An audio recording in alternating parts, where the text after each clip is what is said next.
Assalamualaikum warahmatullahi wabarakatuh. Bismillahirrahmanirrahim.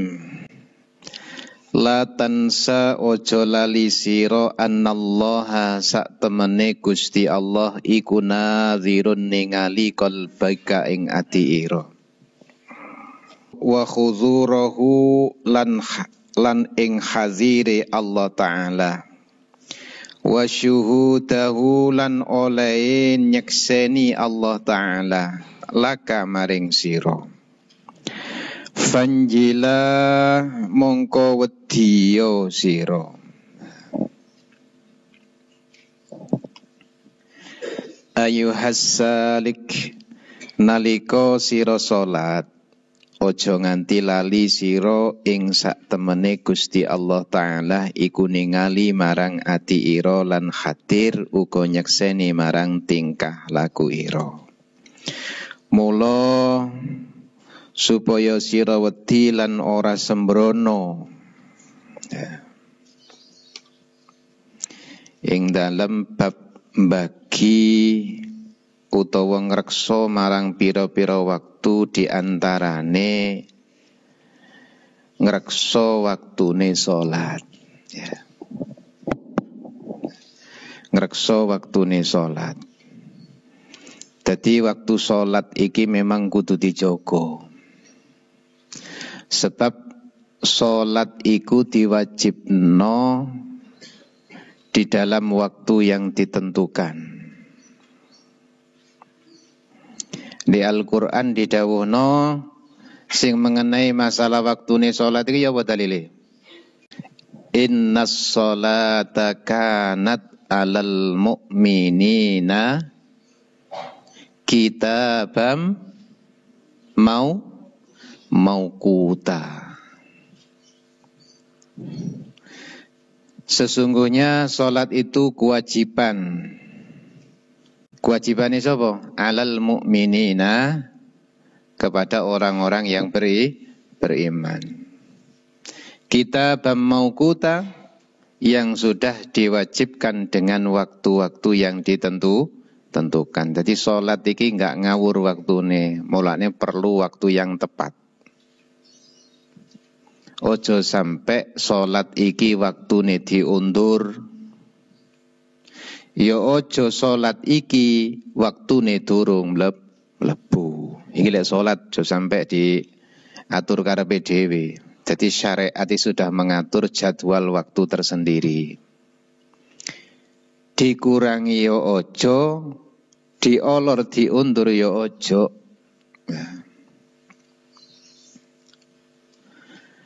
Wong akhirno salat ini sudah tercela, ya, tercela. Ya. Apalagi sampai meninggalkan sholat dengan sengaja. Yo aja sampai. Ya.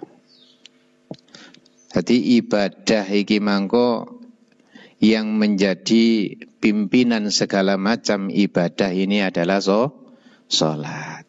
Jadi kita ini nanti amal kita ini tergantung daripada sholat ini. Artinya apa?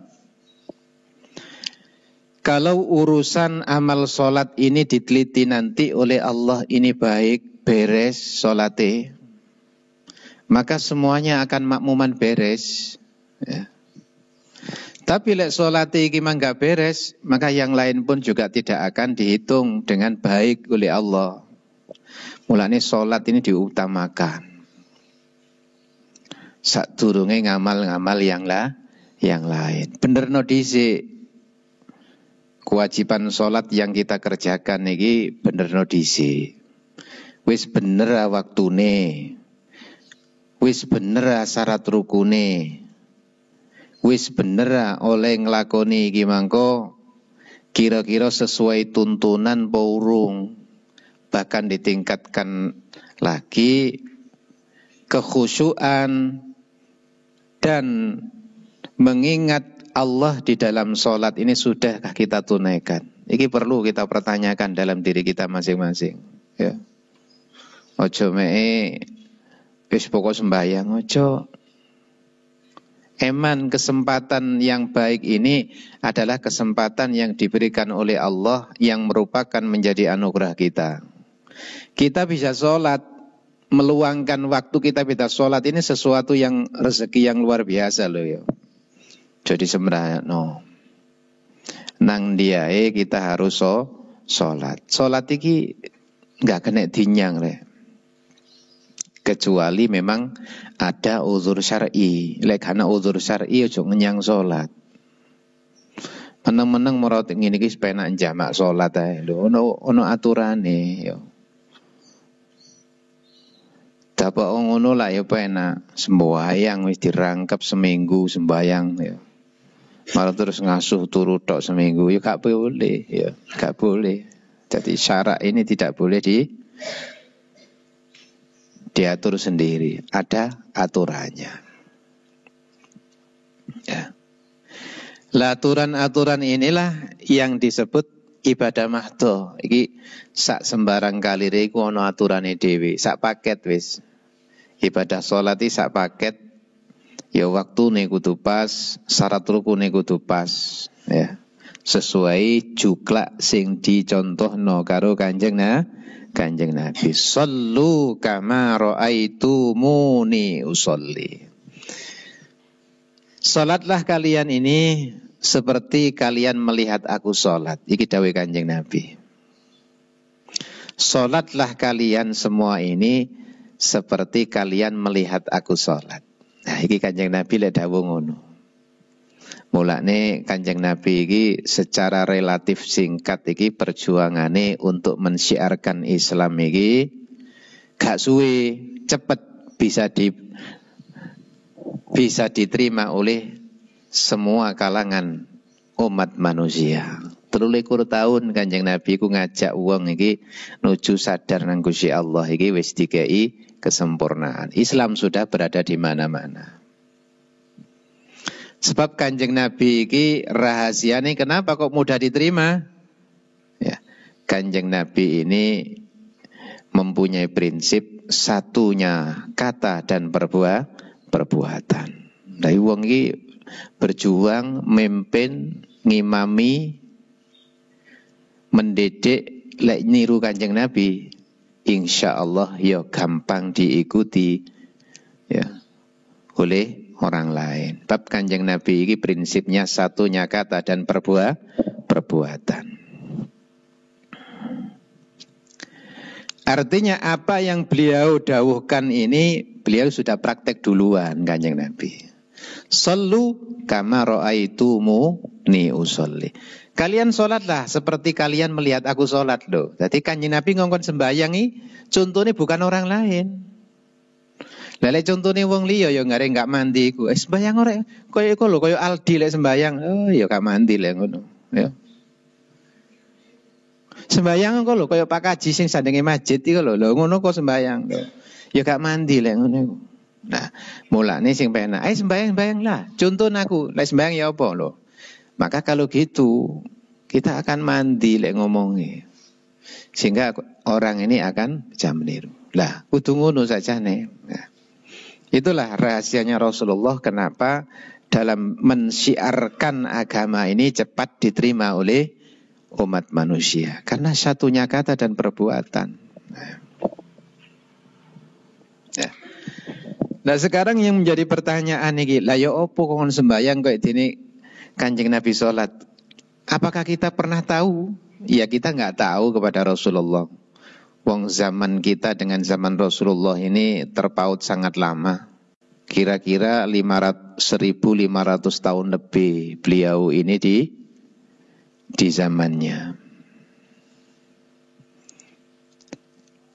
Lah cara kita melihat bagaimana? Ya kita meniru para ulama atau para guru agama yang mengajarkan carane sembahyang di dalam ilmu kitab-kitab fikih. Sajane intinya cuman Quran dan hadis pedoman kita ini ya. Quran karo hadis. Lah kenapa kok ada kitab-kitab macam-macam yang kita kenal? Ini jangan dipahami seperti paham-paham yang sudah beredar di medsos itu. Kita waktunya kita kembali ke Quran dan hadis. Sehingga koyo-koyo dengan adanya fatwa itu kita bingung. Lho lek ngono ya apa? Aku mendino iki sing tak waca iki ya jarang Quran karo hadis tuh ya. Sing tak waca kitab meneh ndek pondok macam-macam kitab. Apakah ini enggak perlu? Nah, ini sing perlu sampean pahami ya. Jadi kitab-kitab yang ada di pesantren itu catatan-catatan pengantar untuk mempermudah belajar ya. Untuk mempermudah belajar. Ada kitab yang paling rendah itu kitab fikih, kita kenal Safinatun Najah. Kemudian ditingkatkan lagi yang lebih lengkap dari itu. Ada yang namanya kitab itu Fathul Qorib ya. Kemudian ada lagi di atasnya yang lebih lengkap lagi keterangannya, yaitu yang namanya kitab Fathul Mu'in. Nah, jadi ini sebetulnya cuman semacam buku pintar gampang no oleh awake dhewe belajar. Ora berarti iki berarti dudu Quran dudu hadis ini. Ini karangannya ulama biasa, karangannya menungso iki. Dudu Quran ya dudu hadis. Nah, jangan dipahami itu. Ini pengantar untuk mempermudah belajar. Jadi dikumpul no. Quran karo hadis ini isinya umum. Sehingga dipermudah oleh para ulama-ulama ini. Nah, dalam ilmu fikih ini yang mempunyai jasa untuk memisahkan khusus ilmu syariat, ilmu fikih ini merupakan jasa Imam Hanafi yang pertama kali menyusun ilmu fikih, dimulai dari kitab Thaharah sampai kitab-kitab yang lain. Iki sing duweni jasa iki Imam Hanafi. Jadi dari madhab-madhab yang sudah tersebut, yang sudah terkenal, biyen niku madhab akeh rek. Jadi tidak 4 ini. Jadi lebih dari 10 mazhab itu ya. Lebih dari 10. Kemudian dengan adanya diseleksi oleh zaman ini, maka tinggal 4 ini. Artinya yang paling dicocoki sing kenek gawe gondelan ini sampai zaman iki cuman 4. Saya kira 4 ini terus bertahan sampai hari kiamat mungkin. Karena 4 ini semuanya mengacu pada kebijaksanaan dan memang betul-betul cocok dengan Al-Quran dan hadis. Mulanya kalau ada pemahaman ya yang memang nggak mau 4 ini, biasanya itu golongannya madhab-madhab yang punah dulu ya. Jadi madhab-madhab yang punah ini kadang-kadang nggak gelem nggih papat iki. Opo Imam Syafi'i, opo melo Imam Hanafi, opo melo Imam Hambali ya. Jadi nyepelekno. Ono saiki kelompok-kelompok iku ada. Jadi ya wis ket biyen ya. Cuman sekarang kadang-kadang bermunculan. Kita ini langsung saja memahami Quran hadis, enggak usah lewat madhab-madhab itu ada. Lewat madhab-madhab itu beliau ini bukan orang sembarangan. Seorang mujtahid ya, orang yang sudah meneliti Quran dan hadis, kemudian ilmunya ditulis tujuannya untuk mempermudah kita mempelajari ini, bukan orang sembarangan itu. Syarat itu dadi mujtahid itu zaman sekarang sudah enggak ada. Wong sing kenek didadekno mujtahid zaman ini sudah enggak bisa rek. Imam Syafi'i itu hafal ribuan hadis, ratusan ribu hadis, bahkan jutaan hadis. Jadi hafal dengan hadis itu dan paham sekaligus. Quran yo hafal, sak maknane, sak pengertiane. Itu Imam Syafi'i, Imam Hanafi, Imam Hambali. Itu hafal rek. Wong ulama-ulama yang disebut hafid ya, al-hafid Imam Nawawi, Al-Hafidh, siapa yang terkenal itu? Ya, pokok julukan Al-Hafidh di dalam kitab itu bukan hafidh Quran loh yang dimaksudi. Yaitu orang-orang yang sudah hafal hadis 300.000. 300.000 hadis, Rek. Itu julukannya, gelarnya hafidh. Ya, jadi gelar di dalam hadis itu namanya hafidh. Ya. Nah, itu ulama-ulama singarang kitab-kitab itu bukan mujtahid seperti Imam Syafi'i, itu malah di atasnya. Lek mujtahid ini rujukan, patokan. Ya. Mulane lek ana wong ngomong ini, lho, sampean ngaji ndi, mondok ndi pondok. Sing sampean kaji apa ya, kitab-kitab macam-macam. Ada kitab Fathul Qorib, Fathul Mu'in, Mabadi'ul Fiqhiyah. Lah iku buku apa? Ya buku fikih. Kok ora balik nang hadis nang Quran ae. Lah iki ndutune wong bodho iku. Sangkano kitab-kitab Mabadi'ul Fiqih, Fathul Mu'in itu gak mengarah kepada Quran karo hadis. Justru malah patokannya di situ. Lho enggak, aku ndelok-ndelok kitab-kitab ngono ku hadis-hadisnya kurang bagus. Ya, hadis itu yang bagus sekarang itu kan Imam Bukhari karo Imam Muslim. Nah, iki malah ndudono bodho maneh gak tau ngaji wong muni ngono ya. Sekarang ku akeh lho ya di medsos sing ngritik-ngritik kitab Imam Syafi'i jare hadise gak sahih. Iku duduk terambil dari Imam Bukhari Muslim. Dah ditelok lahirnya Imam Syafi'i iku tahun 150.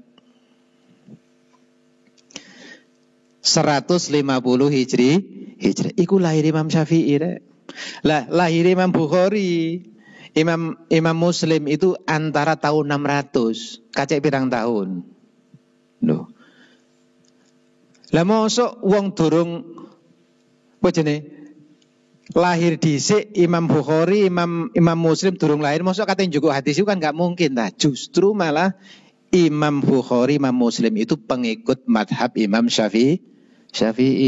Lho, wonge lek gak paham dihapusi ngono lho saiki. Ojo ngaji-ngaji kitab-kitab ngono ku. Kitab Fathul Qorib, Mabadi iku opo iku? Hadise gak sahih. Hadis sing sahih Imam Bukhari Muslim. Iki lek wong gak tau ngaji, oh iya yo. Jare nyene sing sahih Imam Bukhari Muslim. Gak ngerti lek Imam Bukhari Muslim iku murid Imam Syafi'i. Murid jauh, bukan murid cedek. Ngono ku, murid jauh itu. Artinya pengambilan ilmu-ilmu hadisnya ya itu mengambil dari mazhab Imam Syafi'i. Yo kaya minteri tapi malah bodokno wonge sing ngomong. Lah ini lah ya. Nah, itu pengambilan di situ. Imam Syafi'i itu umur 9 tahun saja sudah hafal Quran. 9 tahun bisa hafal Quran Imam Syafi'i itu. Imam Syafi'i itu mondok kecilik belajar ndek Kiai Malik. Iya mazhab Imam Maliki. Gurune Imam Malik. Imam Syafi'i itu. Jadi umur 9 tahun ini sudah hafal Quran. 5 tahun ini dipondokne karo ibune sebab sudah meninggal ayahnya itu. Bapak Imam Syafi'i sudah meninggal karo ibu dipondokne. Karo ibu dipesen, ojo mulai-mulai le, ojo mulai-mulai. Lek durung sama hafal Quran. Pernah itu masih hafal 20 juz itu. Dia saking kangen nih kepingin mulai pindelok ibuke lho.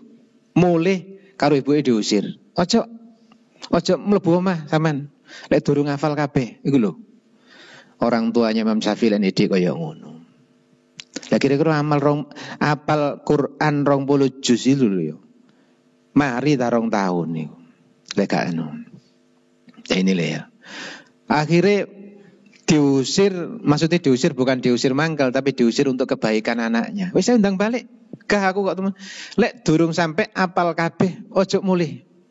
Akhirnya balik terpaksa nggak sampai nginep beberapa menit balik mana nang pondok nang tempat pengajiannya itu. Nah, akhirnya dengan modal semangat karena ini sudah didorong oleh ibunya itu ngapalin Quran.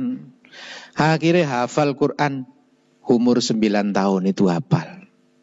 Karepe kepingin mulih nduduhi nang tuane saking banggane. Dadak dia pulang, ibunya sudah meninggal dunia. Ya. Ibunya sudah meninggal dunia.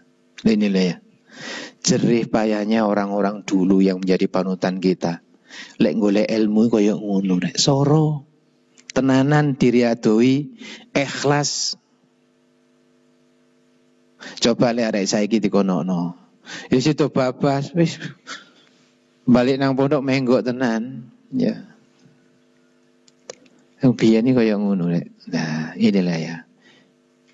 Oleh karena itu ilmune nyegoro, ilmune barokah.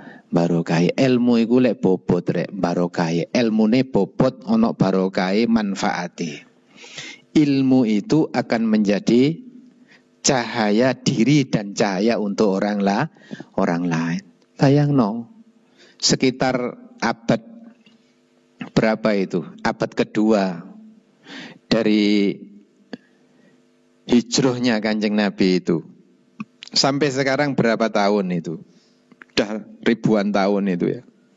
Sampai sekarang ini masih menjadi panutan, rujukan orang-orang Islam. Nah itu lek gak pancen ilmune bobot, ilmune barokah, manfaat, gak mungkin itu menjadi panutan. Ya contohnya seperti tadi itu ya. Mazhab itu sebetulnya bukan 4 orang, tapi puluhan. Tapi punah tinggal 4 ini. Ini yang terseleksi ini ya. Sudah oleh zaman. Ahli qiraah juga begitu. Ahli qiraah Quran ini juga ada panutannya ya. Jadi panutan wong maca Quran itu ono 7 imame terkenal dengan qiraatus sab'ah ya. Ada Imam Hafiz ya. Ada Imam Ibnu Katsir, ada Imam Qalun ya. Ada Imam Kisai. Ada 7 ya. Itu yang paling banyak menjadi panutan orang di Asia ya. Paling banyak menjadi panutan orang di Asia tentang baca Quran. Itu Imam Hafiz dengan riwayat Imam Asim. Artinya Imam Hafiz ini murid Imam Asim. Imam Hafiz itu yang paling banyak dipakai.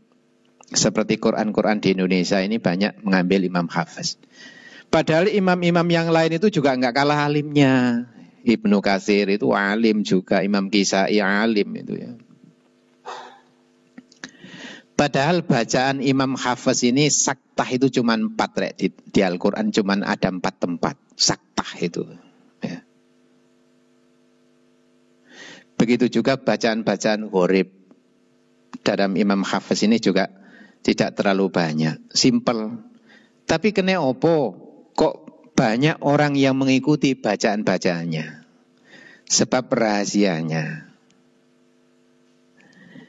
Imam Hafiz iku lek wirid maca Quran lek deres Quran itu lek durung khatam Quran 6606 iku gak prei. Terus maca wis khatam sakmono balik maneh.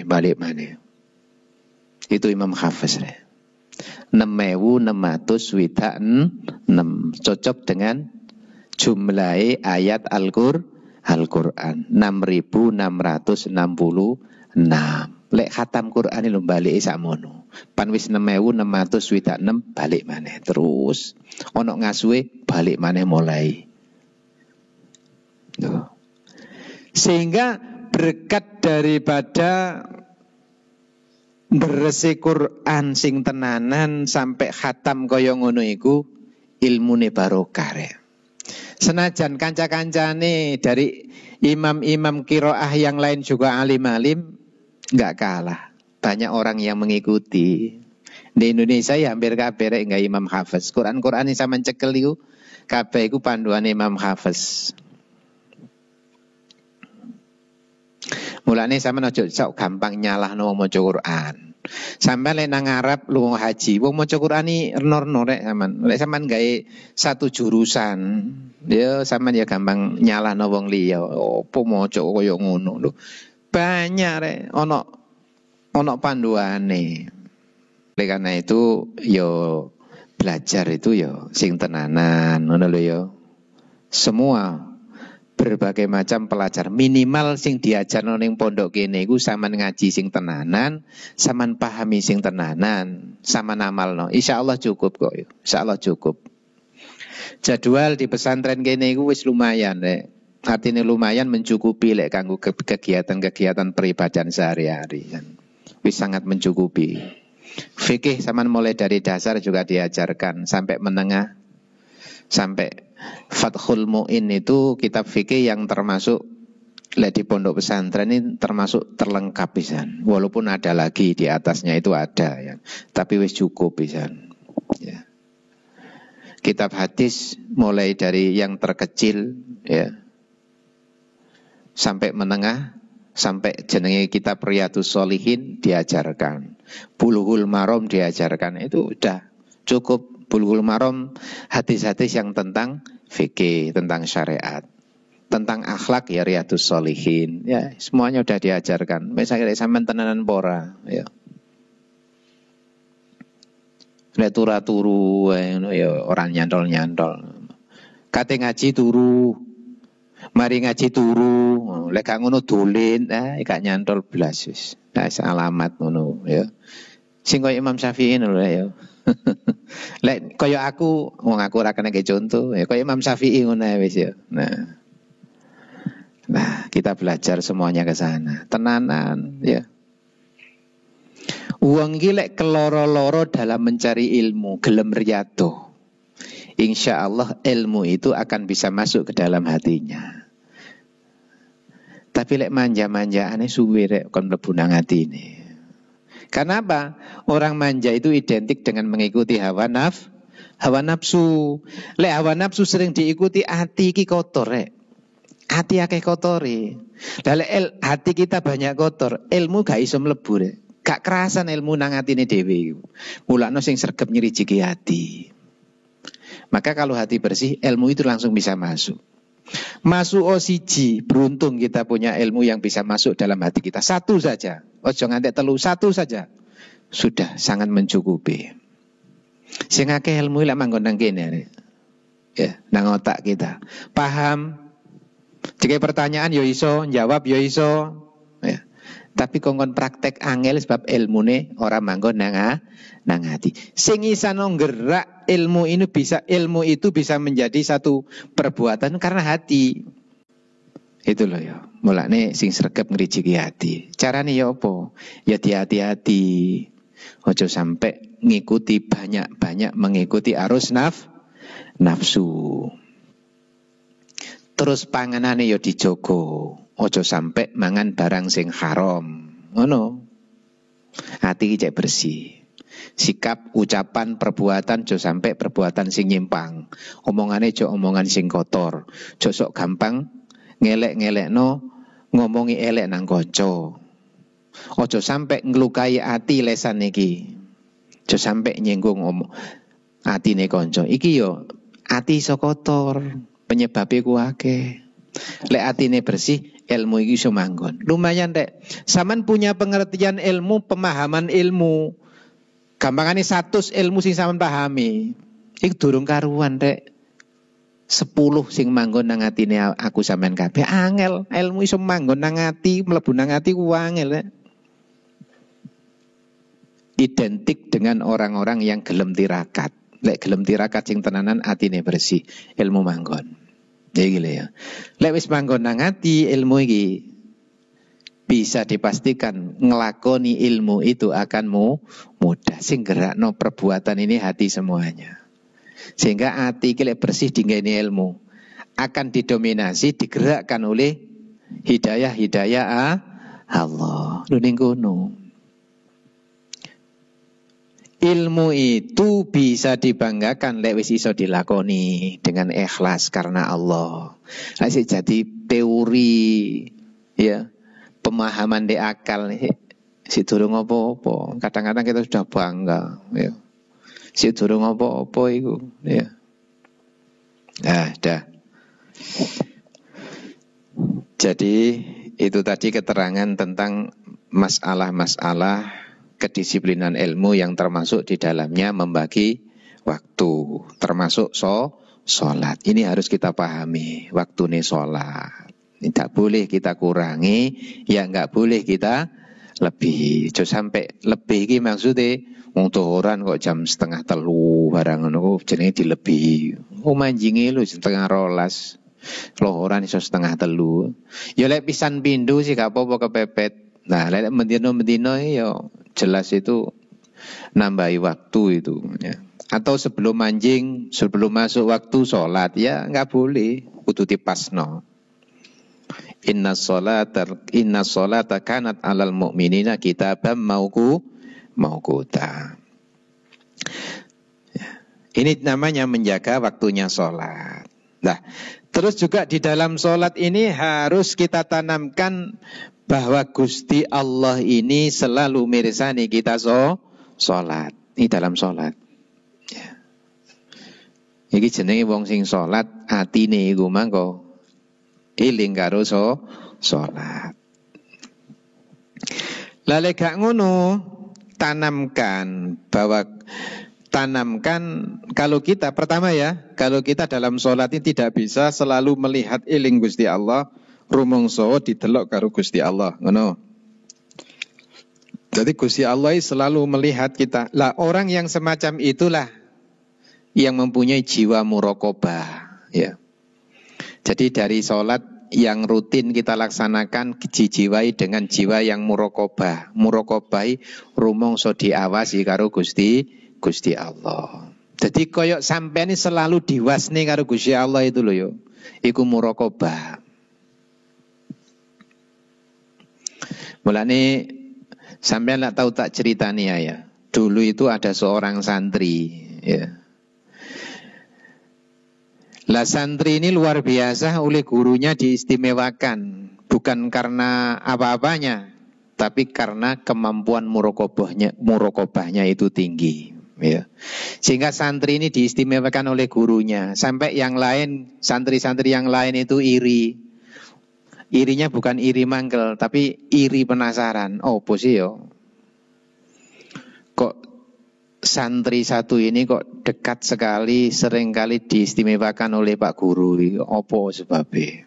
Penasaran semuanya ini. Akhirnya penasarannya para santri yang lain itu menjadikan guru ini tahu, bertanya-tanya. Akhirnya seluruh santri itu dikumpulkan oleh Pak Guru itu. Para santri, sampean rupane kok ndek ati ngrundal-ngrundal kok rada bertanya-tanya, kenapa saya dekat dengan santri yang satu ini? Nggih Pak Yai leres. Kula nggih rada penasaran, napa sih jenengan kok ngistimewakno santri-santri setunggal niki. Nah, sampean pingin roh keunggulane santri sing tak istimewakno ni. Dereng Pak Yai. Nggih tak dudono saiki. Akhirnya Pak Yai itu memberikan satu pelajaran yang nanti supaya tahu keistimewaan santri ini. Nah, akhirnya Pak Yai itu mudah mempersiapkan satu cara. Wis saiki ngene. Iki lho ya. Sampean tak gawani pitik siji-siji. Jadi semua santri yang berjumlah entah berapa itu ya, digawani pitik siji-siji. Wis pitik iki engko sembelen ning tempat sing gak ana wong weruh, sing gak ana sing weruh. Pitik iki sembelen ning tempat sing gak ana wong, sing gak ana sing weruh. Oh nggih Pak Yai. Wis akhirnya santri seluruhnya itu menyebar di berbagai macam tempat. Ono sing mlebu alas, ya. Ono sing menek pohon yang tinggi. Ono sing nang kali jero. Kali jero sampean. Ya kali sing jero. Tujuannya nanti dibuat untuk mendelep nyilem ning kono. Tujuannya apa? Disembelih ning kono lah kan ono sing roa, ono sing mlebu alas. Wis po ono sing ndelik wis pokoke. Tujuane karepe iku mangko supaya aku iso mbeleh pitik iki sing gak ono sing roh. Akhirnya dengan waktu yang ditentukan semuanya berkumpul. Pitik iku wis ono sing dibeleh, ono sing kepodol barang ngono iku. Kebabasan nek mbeleh. Akhirnya semua laporan dikumpulkan. Niki Pak Yai pun kula laksanakan. Niki pun mboten enten sing weruh pun. Kula niki menek ten wit sing dhuwur kok nih. Kan sing weruh wis. Mboten enten semerap pun. Temeriku sepi, kula engek-engek pun pitike niki. Sisiti yang ngono cerita. Niki kula beleh ten isore banyu. Kula mendelep, wah temeriku beleh pun kan sing weruh. Kula ini mlebet guwa, enten guwa sepi, mboten enten sing nguni kula mlebu ten mriku, kula beleh ten mriku. Lah macam-macam. Nah, kebetulan santri yang satu yang diistimewakan tadi itu nggo pitike wutu. Kadi beleh. Ditegur karo Pak Guru itu ya. Loh, lah nekmu koncone kabeh dibeleh, lah nekmu kok durung dibeleh to Le? Nggih Pak Yai, kula bingung. Kula beleh ten pundi niki? Kula sampai golek tempat yang mboten enten. Sampai tempat sing konco-konco pernah lakukan itu loh. Niku tetep mawon kula tetep enten sing ningali. Lah sapa Le? Gusti Allah sing ningali. Ten pundi mawon Gusti Allah weruh kali kula rene jere. Lho, sampean ro ya. Iki lho keistimewaane santri iki ya. Bisa muraqabah. Artinya dia selalu dilihat oleh Allah dalam kehidupannya. Lha wis ngene iki ya. Ditekek dia enggak akan membahayakan. Santri ini, kate napa-napa kan wedi Gusti Allah, ya. Masih nang embong sing gedhe gak perlu polisi ngene iki ya. Gak kira melanggar, gak kira nterobos lampu merah. Wedi karo Gusti Allah, wedi karo peraturane Gusti Allah. Gak perlu polisi, wis. Gak perlu pengawasan. Karena dalam hatinya sudah muraqabah. Lagi lho ya. Muraqabah itu penting, ya. Jadi sholat ini kita latihan muraqabah karo Gusti Allah dalam minimal dalam sholat ya. Lek sholat zuhur mungkin 5 menit 7 menit itu kita latihan didelok karo Gusti Allah ngono ae. Hati sholatku iki didelok karo Gusti Allah. Lek sampean ngene, iya kula nggih pun ditingali karo Gusti Allah tapi kersane Gusti Allah mboten rame-rame. Mboten kira negara kula masih kula napa-napa. Coba lek liyane lak rame. Lek gak ngono minimal kita latihan seolah-olah guru kita yang kita segani itu berada di belakang kita, ngawasi sembahyang. Lain nih sana, kate sikut-sikutan kan gak wani ya. Kate guyon-guyon gak wani. Karena apa? Ada orang yang kita segani ada ya. Iku menungso makane. Apalagi Allah. Orang ini kalau sudah hatinya bersih, muraqabahnya tinggi. Kita ini gak berani macam-macam ya. Masih mulih Bu, masih mulih nang omah, gak wani. Melekat karena Allah mengetahui Gusti Allah mirsani ya. Apa kita lek nang omah iku gak sembayang Gusti Allah gak roh ngono ta. Oh, roh ae. Dolen tok lali waktu gitu Gusti Allah gak roh ngono ta. Ya roh nang kene nang omah padha ae Gusti Allah. Itulah tanamkan semacam itu. Ojo ditanam nang krono guru, krono peraturan iku ojo ya. Ya, kalau awal boleh ya. Kalau awal boleh. Kita awalnya dari situ. Takut peraturan, wedi guru sing ngawasi. Si awal-awal sih gak apa-apa. Lah wis suwe sik pancet ngono ae yo. Lah gak gede-gede sampean jenenge. Tingkatno masih nande kita latih karena Allah. Jadi Gusti Allah sing ngawasi. Nah, dah. Terusnya mula supaya sira wedi lan ora sembrono krana iling kasebut bisa nulungi marang muraqabah yaiku langgenge katungkul ati lan jungkung gauta marang Allah Ta'ala. Dengan muraqabah ini wis disiplin tertata sendiri kita ini. Sholat yo hati-hati. Maka kita tidak sembrono dalam sholat. Nah ini.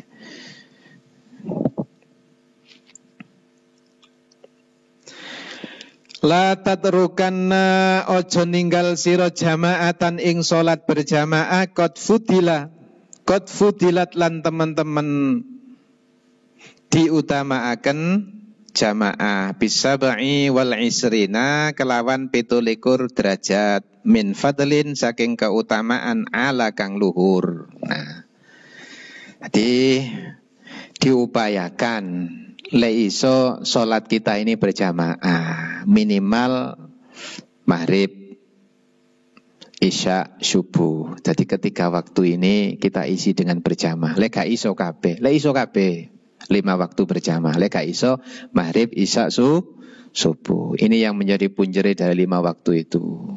Keutamaan ya. Ya walaupun kita sholat ini sendirian iki ya sah rek. Sholat dhewe iku sah. Apa keterima? Ya iso keterima. Cuman dengan berjamaah ini sebetulnya kita mempermudah, memperingan untuk keterimane sholat. Sebab orang berjamaah itu gak iso khusyuk. Mungkin yang lain bisa khusyuk, maka kita akan terpengaruh. Di kelompokno dicatat wong sing khusyuk. Loh, jamaah kan jumlah semakin jamaah semakin banyak, jumlah jamaah semakin banyak itu lebih baik. Dadi wong ibadah sing jamaah iku diumpamane kaya dene wong dodol deli. Dodol deli iku lek sak kintal, ono krikile mungkin piro 10 krikil ngono katut didol, sak krikile malih payu didol sebab campur karo dele. Coba sama lek dodol dele mek sak cawuk ono krikile 10 ngono. Ya dicacat karo wong dele kok ngono krikile kok dol pisan. Tapi lek sak kintal ono krikile ya karo wong yes beres. Apa-apa? Akeh. Lah aku sampean kabeh iku ya ngono. Lek sembayange urung iso apik, khusyuk angel ya wis jamaah ae. Sebab di sana saya yakin dengan banyaknya orang mesti ono sing khusyuk kok. Mbuh siji ngene dadi ndarakno apik kabeh. Ngono lho ya. Nah. Terus juga orang yang berjamaah itu adalah merupakan ibadah yang bisa kita pakai untuk syiar ya. Jadi hikmah faedah berjamaah ini adalah juga untuk syiar. Syiar itu apa sih? Nyiar-nyiarno peribadatan di dalam Islam supaya orang lain itu nirokno sembahyang tertarik dan juga membawa wibawa umat Islam. Nek masjid langgare hati golongane wong kafir-kafir sing gak seneng karo Islam tambah ngeder. Kaitane ngremehno, sik durung ro masjid ngremehno. Apa wong Islam didik barang ro jamaah. Oh, gak kena main-main wong Islam iku. Jare Ustaz Abdul Somad. Gak kena main-main iku umat Islam. Ro langgar jumlah atusan. Di Masjid Istiqlal jumlah ribuan. Gak bisa main-main iki. Umat Islam jumlah ya loh. Akhirnya menambah wibawa Islam. Haibatul Islam itu akan meningkat dengan banyaknya orang-orang yang berjamaah. Lek ngono wong Islam ku akeh. Nah, ngono. Lah lek wong ngremeno jamaah, masjid tak sepi ta. Langgar sepi. Akhirnya dianggap kabeh gimana koyok-koyok enggak sembahyang. Nah, ngono lho ya. Menambah syiar. Diupayakan. Jadi lek bisa, ya memang harus kita paksakan ya.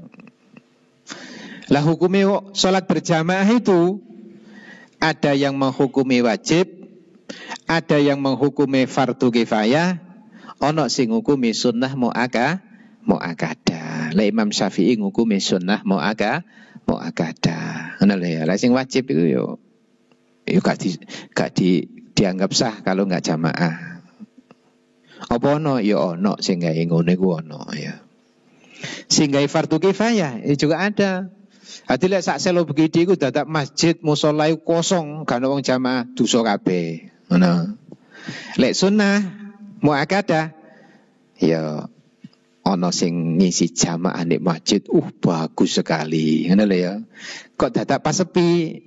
Iya ora apa-apa paling wong repot. Niku golongane sing jamaah kanggep sunah muakkadah ngono, lapan gana paling repot. Engko lak akeh neh, lapan akeh. Nah, nganggepe ngono.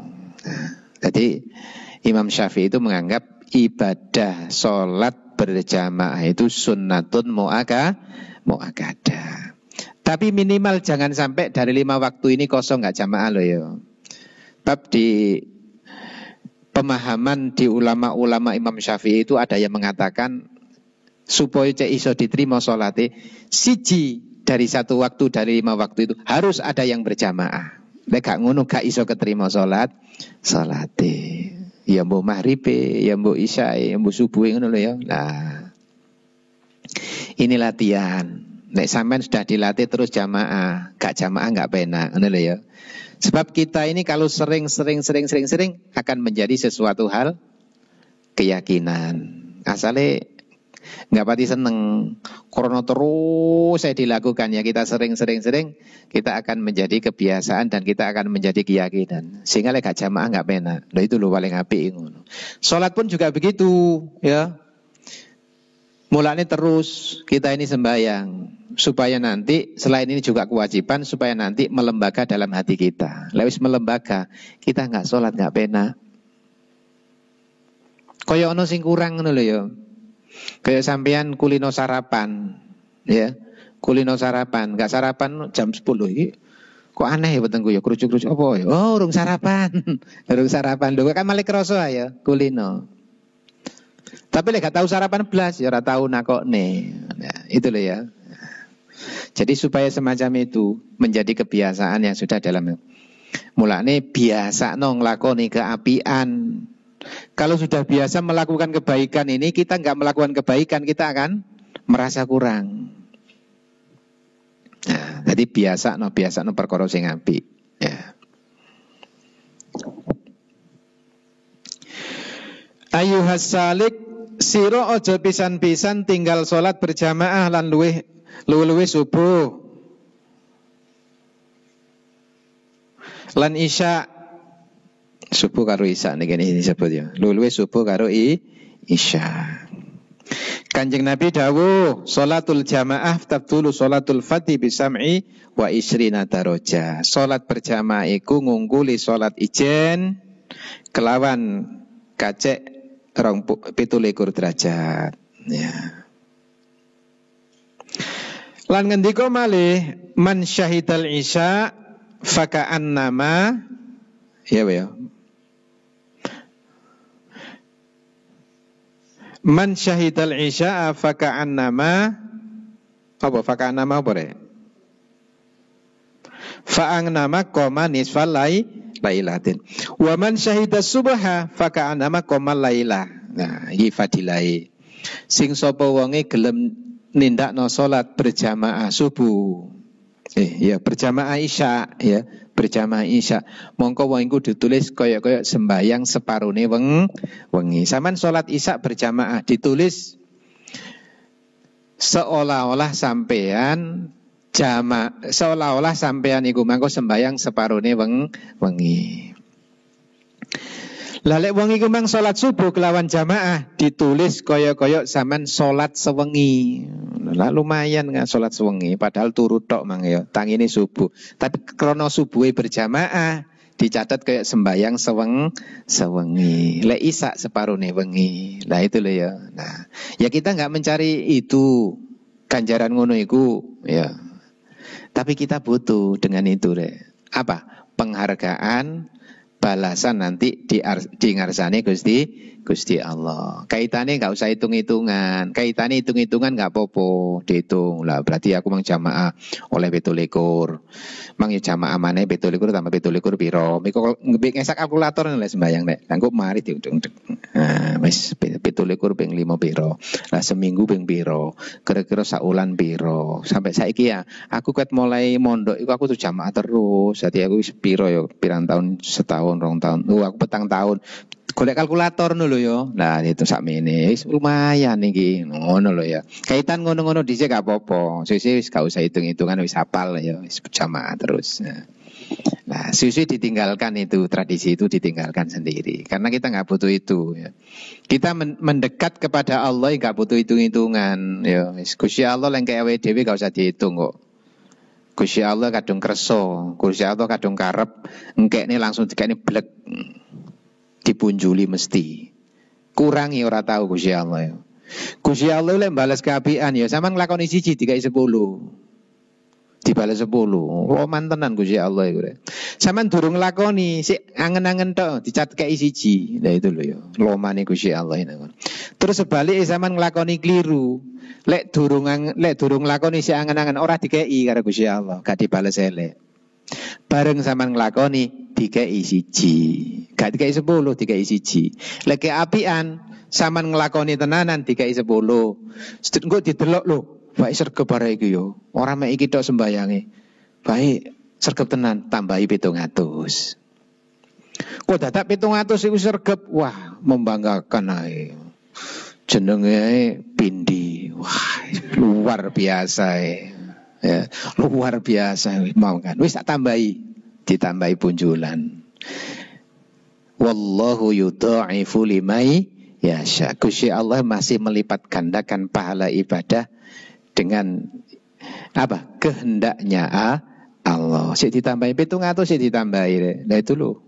Lomane Gusti Gusti Allah. Mulane duwe pangeran api ojo ngalih-ngalih lah wis Gusti Allah iku ae pangerane ya. Nah, itu ae wis diyakini ya. Ojo ngalih-ngalih nang Gusti Allah wis cedhek ono. Gusti Allah itu semakin dicedhaki semakin seneng, semakin loman, semakin perhatian, semakin kasih sayang lek cedhaki. Kan beda mbek menungso. Menungso iku lek sering disabani pisan pindho sik seneng. Arek iki lho apik, seneng silaturahim ya aku diperhatekno. Nyacak terus mendino rono lah bosen menungso iku. Rene kok ngerti wong ati turu parani. Ya. Salah lapan ngene iki, oh iki te utang jelas rene te utang. Ngono lek menungso ngono. Kadang pedhuk di sawah iku kulino, ayo barang kene mangan-mangan. Saya durung dikirim, sik wis dikirim dhewe nang mangan. Seneng oleh pisan pindho ping 3 seneng. Ping 4 nyacak ngono. Loh, sambel sampean kok abang, sing abang iku matamu. Muni sambele kok abang ngono to mate malih krana gak pati seneng mendino nunut ae sing abang mripatmu. Menungso ya ngono iku. Pisan pindho ping 3 yen seneng. Suwe-suwe ya gak seneng. Hanya menungso. Gusti Allah enggak. Gusti Allah iku sampean rono ping pisan mbek ping pindho, seneng ping pindho. Sampean nyedhek ping 4 ambek ping 5, seneng ping 5 Gusti Allah iku. Terus tambah cedhek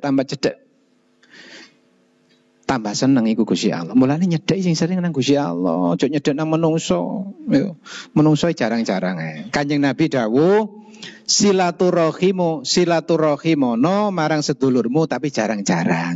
Ngono lho, dawuh Kanjeng Nabi ngono jarang-jarang. Aja sering-sering. Ya maling ngono ku mang lho ya. Pancene sambele abang ya, wong abang ya mripatmu.